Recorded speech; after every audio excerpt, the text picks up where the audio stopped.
कोई भी व्यक्ति, माता पिता भाई बहन मित्र आपके स्वास्थ्य को नहीं बचा पाएगा, आपके स्वास्थ्य की रक्षा नहीं कर पाएगा। वह मार्गदर्शन तो दे सकता है, लेकिन मार्ग पर चलना तो आपको ही पड़ेगा। इसीलिए जो आपके सुख के साथी है, सुख के कुटुंबी है, सुख के रिश्तेदार है, सुख के मित्र हैं, वे आपके प्रशंसक हैं। वे आपके स्वास्थ्य का उपयोग कर सकते हैं, वे आपके धन का उपयोग कर सकते हैं, वे आपके स्वास्थ्य में आनंद का वातावरण अनुभव कर सकते हैं, आपके धन उपयोग से आपकी प्रशंसा कर सकते हैं। लेकिन जब आप रोगी हो जाते हैं तो केवल आपको अपनी दिनचर्या में परिवर्तन करना होता है। जब आप रोगी हो जाते हैं तो आपके कर्मों का फल आपको ही भोगना पड़ता है। जब आप रोगी हो जाते हैं तो आपको उचित समय पर भोजन करना पड़ता ही है, और जब आप रोगी हो जाते हैं तो केवल आपको अपने निजत्व में परिवर्तन करना ही पड़ता है। इसीलिए आपको अपने निजत्व को स्पष्ट रखना, प्राकृतिक पारिस्थितिक तंत्र के अनुसार रखना अत्यंत आवश्यक है। जब तक आप अपने निजत्व को, अर्थात सोने का समय, जागने का समय, कर्म करने की विधि, लोभ और मोह कितना रखना है कितना नहीं रखना है, जब तक आप निश्चित नहीं करेंगे और उस पर नहीं चलेंगे, तब तक आपके स्वास्थ्य की रक्षा भी ना हो पाएगी। देवादिदेव माता भगवती से कहते हैं कि हे देवी, अष्टमे सिद्ध चास्तव नवमेनित दयो नवा, दशमे दस मूर्तिश्च छाया नैकादशे भवेत। जो साधक अपने श्वास को 8 उंगल कर लें वह अष्ट सिद्धि का अधिकारी होता है, और जो 9 अंगुल कर ले वह 9 निधि का, और जो 10 अंगुल कर ले वह 10 प्रकार के रूपों का, और जो 11 अंगुल कर ले वे उसके शरीर की छाया भी समाप्त हो जाती है। आगे कहते हैं द्वादशे संचारश्च गंगामृत संपिबेत, आनखाग्र प्राणपूर्ण कस्य भक्ष्यश्च भोजनम। 12 अंगुल श्वास कम चले तो गंगा अमृत स्वरूप रस का पान होता है। ऐसे मस्तक से लेकर नाक पर्यंत योगी प्राणों को पूर्ण कर लेता है, अर्थात संपूर्ण शरीर में प्राण का संचरण होने लगता है। फिर उसे भूख और प्यास, अर्थात मन की भूख और प्यास नहीं लगती और वह साधक सिद्ध हो जाता है। आगे कहते हैं एव प्राण विधि प्रोक्तः सर्व कार्य फलप्रद, ज्ञायते गुरुवाक्येन विद्या शास्त्रस्य कोटिभी।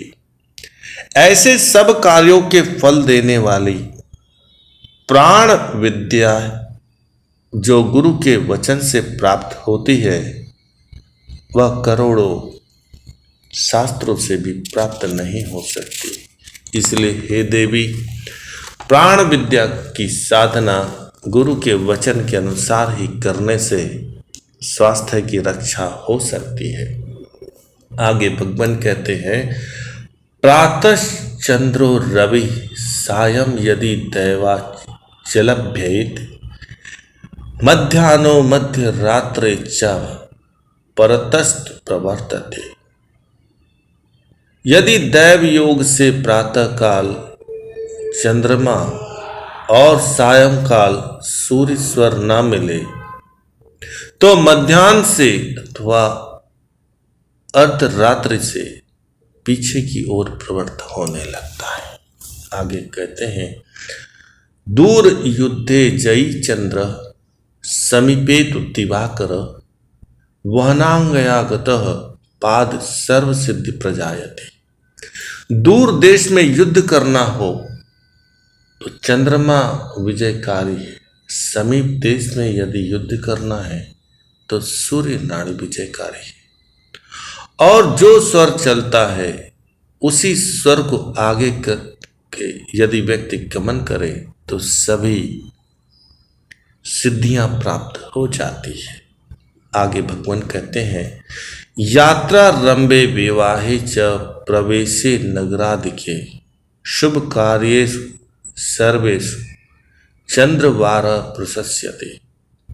यदि यात्रा आरंभ करना है, विवाह करना है, नगर में प्रवेश करना है, गृह प्रवेश करना है, सभी शुभ कार्यों को करने के लिए चंद्रमा का स्वर चलते समय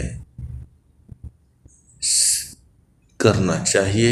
इससे कार्य शुभ और सफल और फलित होते हैं। आगे भगवान कहते हैं, अयन तिथि दिनेश यशस्वी स्वे आयु यदि वहति कदाश्चिद्वे योगेन पुंसा सजयर तिरी पूसैन्यस्तमव अत्र स्वरेण प्रभवतिन विघ्न केशवस्य पिलोके। भगवान कहते हैं, अयन तिथि वार इनके स्वामियों से युक्त हुए अपने स्वर का तत्व जो यदि पुरुष के दैव योग से बहता हो, वह पुरुष शत्रु की सेना के स्वर के स्तंभन को रोकने से ही जीतता है और विष्णु लोक में प्राप्त होने से विष भी उसे प्रभावित नहीं कर पाता। इतना प्रभावशाली है स्वर के अभ्यास की सिद्धि। आगे कहते हैं, जीवम रक्ष जीवाम गे परिधायस जीवो जय तियो युद्धे जीवन जय यति मेदिनी।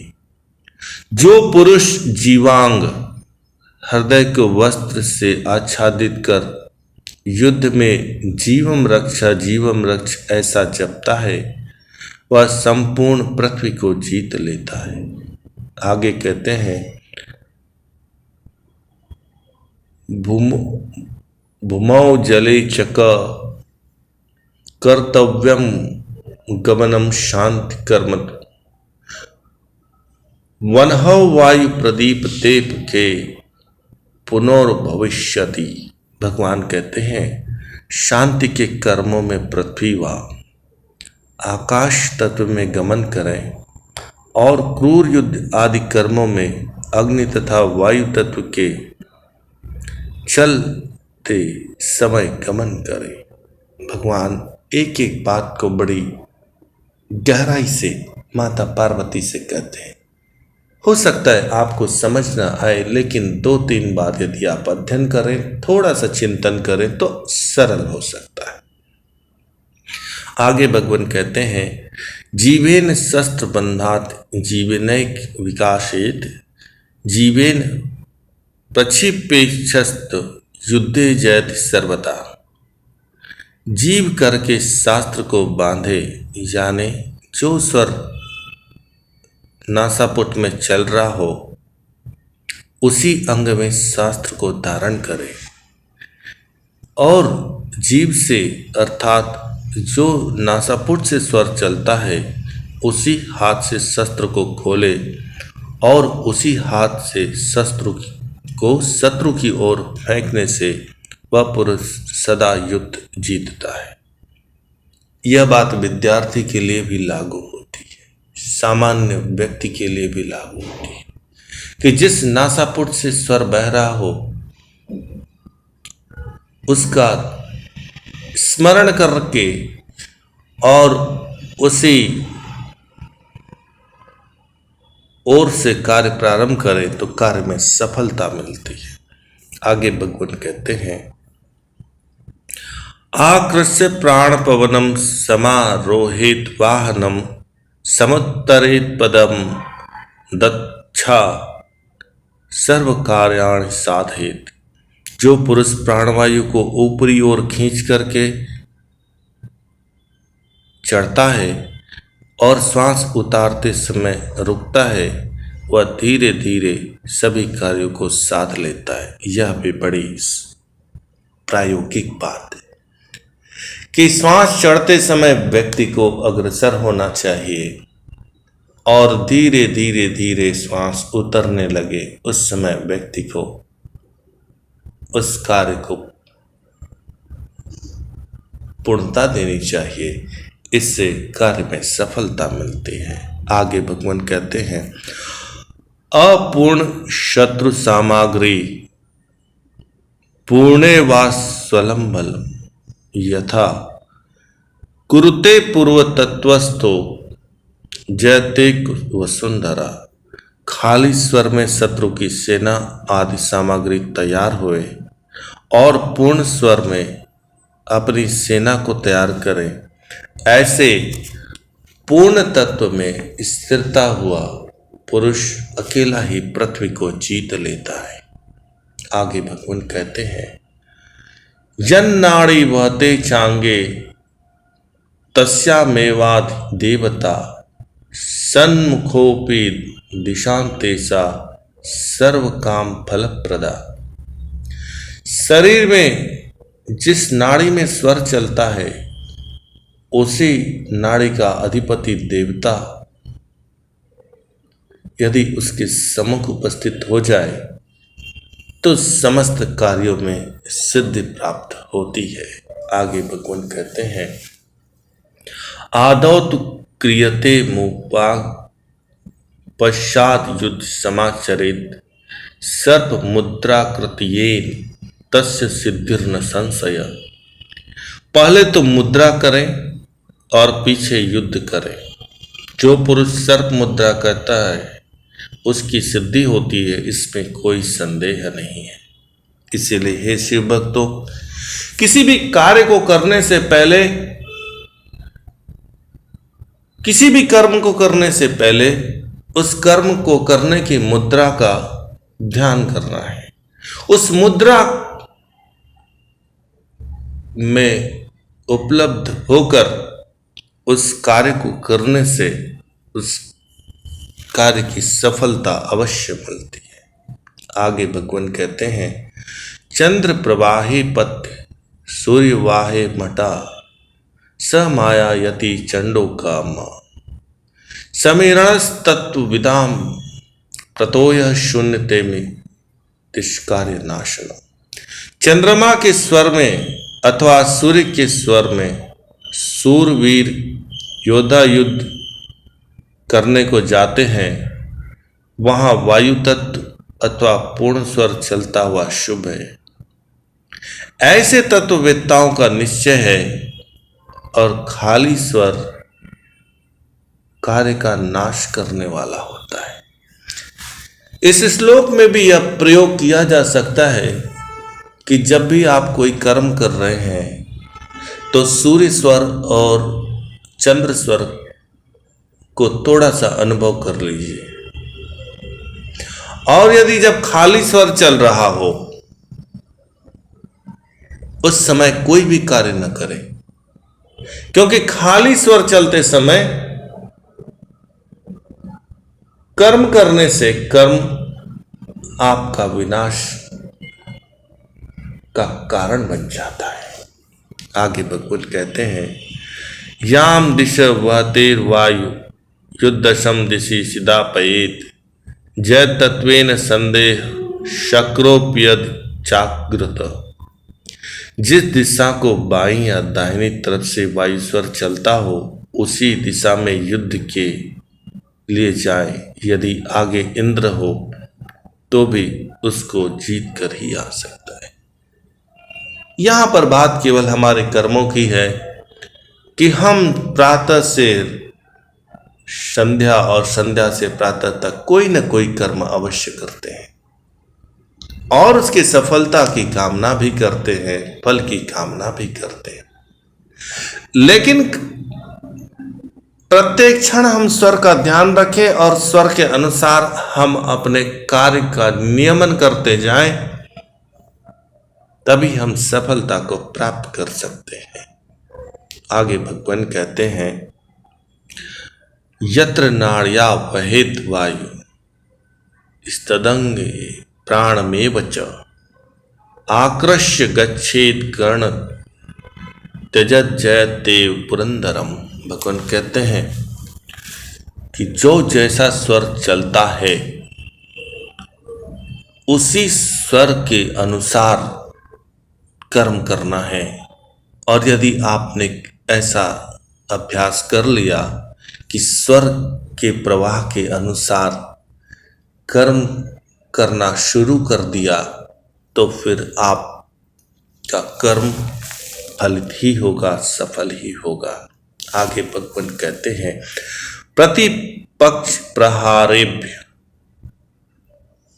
पूर्णांगियो भी रक्षते नतस्तस्य रिपुभे शक्तिर्बलिरष्टिहन्यते। जो पुरुष युद्ध में शत्रु के प्रहारों से अपने पूर्ण अंगों की रक्षा करता है, अर्थात नासा स्वर चलता हो उसी अंग की रक्षा करता है, उसकी शक्ति बल वाले शत्रुओं से भी कभी समाप्त नहीं होती।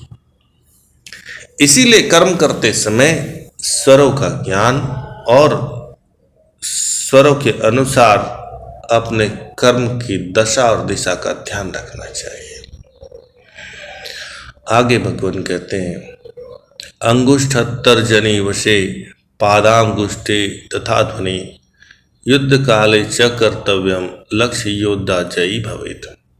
जो पुरुष युद्ध के समय अंगूठा और तर्जनी अंगुली की और विशेष शब्द करे अथवा पैरों के अंगूठी की ध्वनि करे, कुड़कावे, वह लाखों योद्धाओं को जीतता है।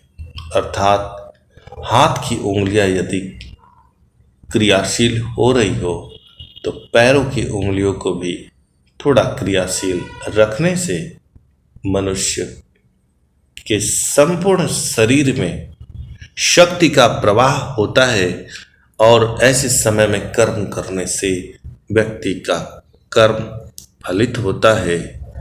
आगे भगवान कहते हैं, निशा करेर गौरव वार मध्य यस समीरण स्थितो रक्षे पिकताम निज काक्षित मतस्तता।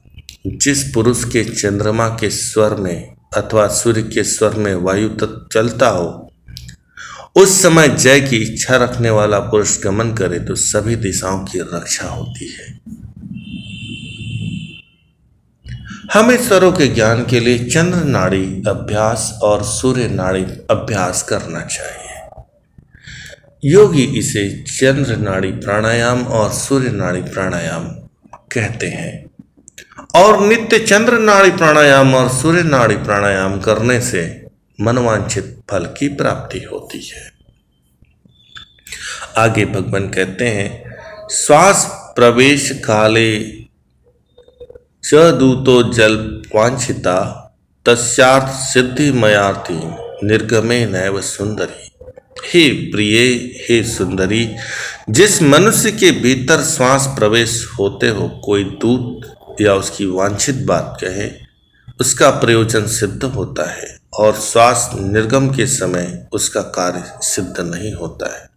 भगवान कहते हैं कि यदि आप किसी से बातचीत कर रहे हो, यदि वार्तालाप कर रहे हो, तो उस वार्तालाप करते समय स्वरों का स्मरण रहे, स्वरों का अभ्यास करते रहे, इससे आपका कल्याण होगा। आगे भगवान कहते हैं लाभादि ज्ञापिका कार्याणि पृष्ठानिका तिथितानि च जीवे विंशति सिद्धयति हानिनी शरणे भवेत्। लाभ आदि के संपूर्ण को कहते हुए पूछे हुए कार्य स्वर प्रदेश होते समय सिद्ध होते हैं और स्वर के बाहर निकलते समय हानि होती है। तो यदि आप किसी से बात कर रहे हैं तो नासापुटों में श्वास भरते रहिए, और यदि आपको किसी से बात नहीं करनी है या किसी को कोई नुकसान नहीं पहुंचाना है तो तर्क करते समय, विचार करते समय श्वास को बाहर की ओर छोड़ते रहें। आगे भगवान कहते हैं नरे दक्षासु किया स्त्रिया वामा प्रशस्यते कुंभको युद्ध काले चातिसो नाड़िया स्त्रियो गति। पुरुषों की अपनी दाहिनी नाड़ी और स्त्रियों की बाएं नाड़ी में स्वर चलता है तो शुभ है। युद्ध काल में कुंभक नाड़ी श्रेष्ठ है। ऐसे 3 नाड़ी और इनकी गति भी 3 ही है। भगवान चंद्र नाड़ी, सूर्य नाड़ी, सुषुम्ना नाड़ी के अतिरिक्त पूरक, रेचक और कुंभक के विषय में भी कहते हैं। और देवादिदेव भगवान कहते हैं हकारस्य सकार बिना वेदम स्वरम कथा सो हम हंस पदे नैव जीवो जयति सर्वदा। और यदि किसी व्यक्ति को स्वरों के ज्ञान में कोई संदेह है या स्वरों के ज्ञान की साधना कठिन लगती है तो साधक केवल सोहम और हंसो का जप करते रहे,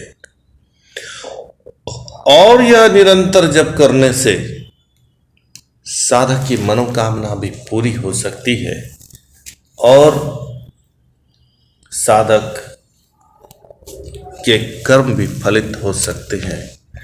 आज के लिए बस इतना ही। आपने बड़े धैर्य, स्नेह, श्रद्धा और विश्वास के साथ शिव स्वरोदय पर आधारित शिव भक्ति योग कथा को सुना। इसके लिए हम आपके हृदय और मस्तिष्क के आभारी है, ऋणी है। लेकिन इस कथा के दौरान किसी को कोई दुख हो उसके लिए हम क्षमा की याचना करते हैं, और किसी प्रकार की कोई शब्द उच्चारण संबंधी त्रुटि हो उसके लिए भी हम क्षमा की याचना करते हैं। और भगवान कहते हैं, शास्त्रों में कहा गया फल्गु त्यक्त्वा सारम गृहीतव्यम, व्यर्थ को त्यागिए और सार को ग्रहण कीजिए। और आज का सारांश बस इतना ही है कि प्रत्येक कर्म करते समय हंसो सोहम का मानसिक जप करते रहिए, सोहम का जप करते रहिए, और सोहम हंस का जप करने से आपकी मनोकामना पूरी हो, आपकी इच्छा पूरी हो, आप स्वस्थ रहे, आनंदित रहे। यही हमारी मनोकामना। आज के लिए बस इतना ही।